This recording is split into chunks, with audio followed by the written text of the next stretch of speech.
warahmatullahi wabarakatuh. Waalaikumsalam Waalaikumsalam warahmatullahi wabarakatuh. Alhamdulillahirabbil alamin wassalatu wassalamu ala asrofil anbiya'i wal mursalin wa ala alihi wa sahbihi ajmain amma ba'd. Allahumma shalli wa sallim wa barik ala sayyidina Muhammad wa ala alihi wa sahbihi ajmain. Bapak Ibu calon orang-orang super, bagaimana kabarnya? Sehat semuanya ya? Alhamdulillah. Alhamdulillah. Pada pagi hari ini ketemu dengan saya untuk yang pertama kali ya Bapak Ibu. Tapi saya lihat ada yang pernah ketemu dengan saya sepertinya ya di MAN 14 itu. Baik, Bapak Ibu, sesi ini adalah sesi supervisi akademik. Supervisi akademik adalah ruhnya pengawas dengan supervisi manajerial mungkin ya, kemarin sudah dapat ya. Dan pada hari ini selama 2 jam pelajaran, Bapak Ibu nanti ada kontrak belajar dengan saya berkaitan dengan supervisi akademik, yaitu tentang bagaimana kita memahami supervisi akademik atau konsep supervisi akademik, kemudian ruang lingkupnya, kemudian berkaitan juga dengan prinsip dan bagaimana menganalisis supervisi akademik. Itu adalah kontrak belajar kita pada hari ini. Bapak Ibu, ini yang hadir di sini benar-benar mau jadi pengawas ini. Karena jadi pengawas ini nggak mudah loh sekarang. Banyak sekali kegiatannya, banyak sekali tugasnya. Jadi jangan ada stigma bahwa pengawas itu Khusus. Wih, ada speakernya ya. ya. Jadi dalam hal ini dalam supervisi akademik, marilah kita lihat tentang konsep supervisi akademik. Sebenarnya apa sih yang dinamakan supervisi? Ya. Nah, karena saya tadi sudah memprolog Ibu adalah orang-orang super. Kenapa? Karena tugasnya adalah melakukan supervisi, ya. Bapak Ibu sebagai supervisor seperti itu atau penyelia. Cuma penyelia di bidang pendidikan seperti itu. Nah, berkaitan dengan supervisi akademik, maka ranahnya kalau mungkin kita ambil dari 8 standar, ranah supervisi akademik itu adalah standar SKL, standar penilaian, standar proses pembelajaran, standar proses itu ya, standar penilaian. Itu masuk dalam ranah supervisi akademik ya. Bapak Ibu, kalau kita perhatikan nih ya, mungkin kita pengalaman ya Bapak Ibu ya, punya pengalaman disupervisi oleh pengawas kita masing-masing. Kemarin ada juga sih yang curhatin ke saya ketika saya memberikan supervisi manajerial, kebetulan pesertanya semuanya DKI, bahwa yang sekarang jadi pengawas mudah-mudahan tidak mengulangi lagi pengawas terdahulu, karena kita sekarang ini wajah fresh semuanya ya, wajah yang sudah mantap ya jadi pengawas ya, mudah-mudahan ya. Jangan sampai nanti sudah dilantik nanti narik diri, ini jangan sampai ya. Kita sudah meluangkan waktu streaming, kita sudah ada diklat, sudah buang waktu segala macamnya ya, sehingga setelah itu kita narik diri jadi pengawas. Karena ketika ternyata pengawas itu banyak sekali tugasnya. Nah, sekarang kita lihat ya berkaitan dengan supervisi akademik. Apa sih sebenarnya supervisi akademik itu? Udah konek. Udah. Kita perhatikan ya seperti bagaimana guru itu mengajar dengan baik, dengan efektif, dengan efisien, bermutu. Niatnya kan seperti itu. Jadi bagaimana kita membantu guru agar guru itu efektif, efisien, bermutu mengajarnya. Nah, tanya sama diri kita masing-masing. Saya perhatikan Bapak Ibu ini kan guru ya, banyak guru dari berbagai disiplin ilmu. Apakah ngajarnya sudah bermutu? Apakah kita ngajarnya sudah dimotivasi pengawas? Sekarang kita tanya pada diri kita masing-masing. Kalau seandainya kita sudah bisa mengoreksi diri kita, mengoreksi pekerjaan kita, nah sekarang kita melangkah menjadi pengawas. Tentu saja kita berharap bahwa nanti kalau saya jadi pengawas, saya harus lebih baik dalam rangka membantu guru seperti itu. Bagaimana kemampuannya dalam rangka mengembangkan kurikulum? Karena sementara ini ada juga sih yang guru ketika membuat RPP itu copy paste dari temannya. Ada juga yang seperti itu.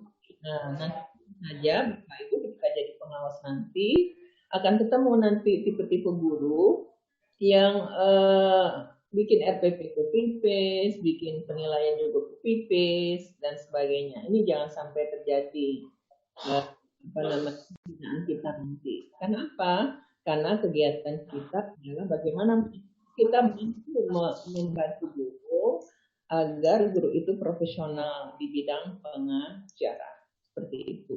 Karena memang seperti akademik itu berkaitan dengan pembelajaran, ya Bapak Ibu. Nah, sekarang berkaitan dengan prinsip. Kalau kita sudah paham tentang supervisi akademik, ya, bagaimana sih melaksanakan supervisi akademik itu? Nah, tentu saja ada prinsip-prinsip yang kita lakukan, ya.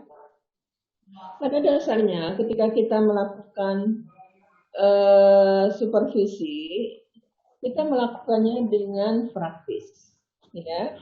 Artinya tidak menyulitkan juga tidak menyulitkan guru, tidak menyulitkan sekolah ketika kita melakukan supervisi, ya. Kemudian kita juga sistematis. Jangan sampai kita belum membuat perencanaan, belum bikin program, kita sudah melakukan supervisi akademik. Ujuk-ujuk datang ke sekolah. Itu eranya saya ketika saya jadi pengawas guru itu. Jadi ketika dulu kan juga ya di era saya dulu banyak juga yang kepala kantor jadi memperpanjang SIM gitu ya. Kemudian jadi pengawas. Kepala KUA jadi pengawas. Sehingga gayanya memang gaya inspektorat, mencari-cari kesalahan orang lain. Belum membuat perencanaan langsung datang ke sekolah. Belum membuat perencanaan datang ke madrasah. Nah, ini kita sampai terjadi. Oleh karenanya kita bekerja dengan sistematis. Gimana? Dengan melakukan perencanaan dulu, membuat program. Setelah membuat program, baru kita membuat rencana mana yang skala prioritasnya. Maka setelah itu, barulah kita pergi mengunjungi sekolah. Kemudian kita melakukan penilaian, kemudian kita melakukan evaluasi. Itu yang namanya sistematis. Jadi mulai dari perencanaan sampai evaluasi. Jadi kita melakukannya secara sistematis. Kemudian setelah itu kita juga harus objektif. Jangan kita menilai berdasarkan perasaan kita, berdasarkan intuisi kita. Tidak berdasarkan apa yang dilakukan oleh guru secara objektif. Guru itu punya kemampuan apa yang harus kita nilai. Jangan gara-gara persoalan pribadi kita tidak suka dengan guru itu, maka kita menilainya tidak objektif. Jadi subjektif. Ini jangan sampai terjadi. Atau mungkin ada Bapak Ibu yang dapat tugas di RA atau juga tugas di MI, biasanya kan tuh guru-guru RA, guru MI itu kan seger-seger tuh muda-muda tuh. Biasanya tuh bapak-bapak yang seperti itu, ya. Nah, seringkali itu modus seringkali datang supervisi akademik, ya. Kenapa? Karena ingin melihat banyak guru-guru muda. Nah, ini juga tidak objektif. Jadi kita supervisi datang ke sekolah bukan karena memang kebutuhan kita melakukan supervisi, ada keperluan tertentu. Nah, ini tidak dibenarkan. Jadi kita datang ke sekolah, datang ke madrasah sesuai dengan kebutuhan. Kemudian kita juga datang ke madrasah melakukan supervisi realistik. Realistik artinya memang perlu dilakukan pembenahan. Jadi kalau seandainya memang guru itu perlu ada pembimbingan, guru perlu ada workshop, maka kita lakukan workshop. Kita lakukan pembimbingan. Kalau seandainya guru itu sudah pintar, maka bisa juga kita jadikan guru inti. Nah, itulah kita namanya realistis seperti itu. Nah, seringkali Bapak Ibu, ya, kita kan melakukan supervisi itu biasanya berhadapan dengan saja kita menggunakan prinsip kekeluargaan tidak jadi masalah, ya. Tapi kekeluargaan jangan sampai dulu sebagai kepala sekolah itu teman kita dan sebagainya. Ya sudahlah kalau supervisi akademik dia nggak bikin RPP nggak apa-apa. Tapi kekeluargaan yang seperti itu tidak dibenarkan. Kekeluargaan artinya pas kita datang itu benar-benar kita anggap bahwa guru itu adalah keluarga kita, guru itu adalah mitra kita. Jadi kita harus perlakukan secara humanis. Nah, seperti yang nomor 11 itu ya, humanis. Jadi kita perlakukan guru itu sebagaimana mestinya, sebagai orang yang perlu pembimbingan, yang perlu mungkin pengayoman dan sebagainya. Satu hal yang perlu diingat Bapak Ibu, bahwa pengawas itu adalah orang yang dituakan walaupun usia kita masih muda. Ya. Jadi ketika kita niat untuk jadi pengawas, orang yang dijadikan role model. Jadi ketika kita jadi pengawas, benar-benar kita harus memposisikan diri kita sebagai orang yang bisa dimintai sarannya, bisa dimintai pendapatnya, bisa dimintai nasihatnya. Nah, seperti itu. Nah, oleh karenanya, Bapak Ibu, kita perlu juga menggunakan prinsip kekeluargaan. Prinsip antisipatif perlu juga kita lakukan. Lihat situasinya, umpama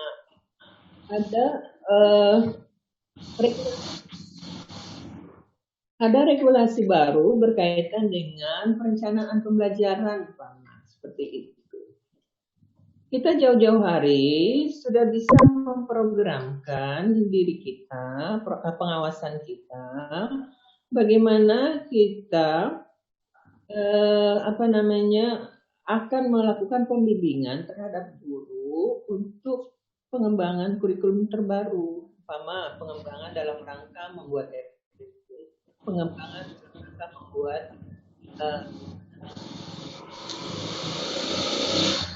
nah, hal itulah yang kita bisa mengantisipasi kegiatan kita agar kegiatan kita itu jangan tertunda atau juga mungkin terseret-seret dengan kegiatan-kegiatan lain, atau juga mungkin kan pengawas bukan hanya kerjaannya melakukan supervisi, tapi juga sebagai penyambung kantor. Biasanya kalau umpama Bapak Ibu nanti angkat di MIRA, maka Bapak Ibu nanti sebagai penyambung lidah dari kepala kantor di kota atau kabupaten. Andai kata Bapak Ibu nanti diangkat di MTS atau di MA, biasanya kan itu koordinasinya dengan Kanwil. Bapak Ibu nanti harus juga mengantisipasi banyak regulasi-regulasi yang baru itu, Bapak Ibu harus jemput bola. Hal yang seperti itu harus. Oleh karenanya saya seringkali mengatakan kepada pengawas bahwa pengawas harus 1-2 langkah lebih dulu daripada guru, seperti itu. Jadi jangan ada lagi curhat ya. Seringkali kalau saya nata, biasanya sering curhat itu bahwa ternyata kepala sekolah lebih dulu tahu. Nah, ini jangan sampai ada lagi curhat yang seperti itu. Jadi pengawas yang sekarang, pengawas yang aktif, ya.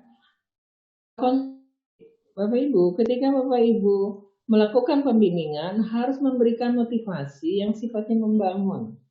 Jangan sampai nanti kita melemahkan motivasi guru itu. Kita harusnya memberikan semangat kepada guru itu agar guru itu bisa mengembangkan dirinya.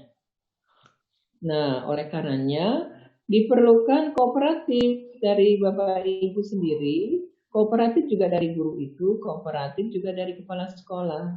Nah, bagi kita ya jadi kalau seandainya ada regulasi terbaru atau kita cari info kepada stakeholder yang ada di kota di Akbir seperti itu. Saya 12 tahun jadi pengawas ya Bapak juga jadi ketua pengawas. Walaupun demikian, saya sering ya kalau seandainya ada Pokjawas di kota Jakarta Selatan, ada informasi apa saya datang. Kalau Jakarta Timur ada kegiatan apa, Pokjawasnya ada kegiatan yang mungkin saya perlu tahu, saya datang. Kalau Jakarta Barat atau Jakarta Utara juga sama seperti itu. Sehingga saya ada ketinggalan informasi.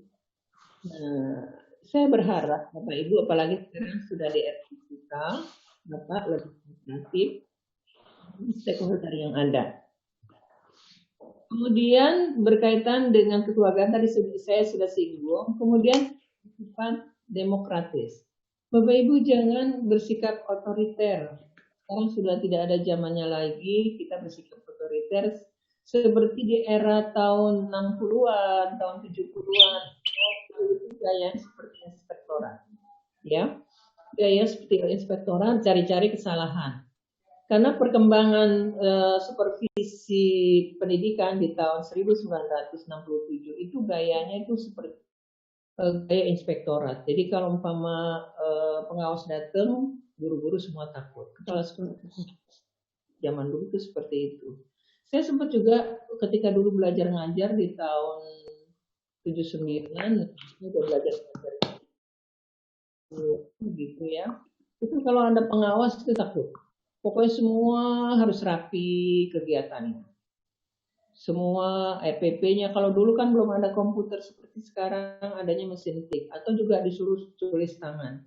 Di buku HPS bergaris, itu kita udah tulis rapi-rapi. Pengalaman saya dulu, saya belum pernah sekalipun kita udah rapi-rapi, tulis RPP dan sebagainya. Saya berharap pengawas saya ngoreksi. Tapi pengawas saya nggak pernah ngoreksi. Baik yang di SMP, dulu saya pernah ngajar di SMP, pernah juga ngajar di SMA 4, SMA 27, Jakarta dulu ya. Saya kepengen gitu diperiksa sama pengawas, tapi juga nggak pernah diperiksa. Seperti itu. Nah makanya saya jadi pengawas, makanya saya niat, kalau saya jadi pengawas saya harus periksa kerjaan dulu. Akhirnya saya jadi pengawas. Nah itulah niat saya jadi pengawas, saya ingin, kalau begitu saya ingin juga bisa berdiskusi dengan guru seperti itu. Makanya saya jadi pengawas. Nah, ketika jadi pengawas memang kita harus demokratis, kita juga harus aktif, harus humanis. Tadi saya sudah katakan bahwa yang kita hadapi adalah orang, bukan benda mati. Makanya kita harus humanis, ya. Harus apa namanya istilahnya humor gitu ya. Kemudian juga kita punya humor tidak mesti kita setiap datang kita tapi kita juga harus banyak nebar senyum. Kenapa Bapak Ibu? Jangan sampai nanti kita datang ke sekolah, kita datang ke madrasah, kita itu wajah kita masih menyiratkan wajah yang tidak bagus, tidak ramah, tidak fresh, ya seperti itu. Kita harus fresh datang ke sekolah, kita buang segala sesuatu yang menjadi halangan kita datang ke sekolah dengan wajah manis, dengan wajah handsome, seperti itu. Kita juga dituntut untuk berpenampilan, terutama wajah kita ini harus menampilkan wajah yang welcome terhadap dukungan dari guru-guru seperti itu.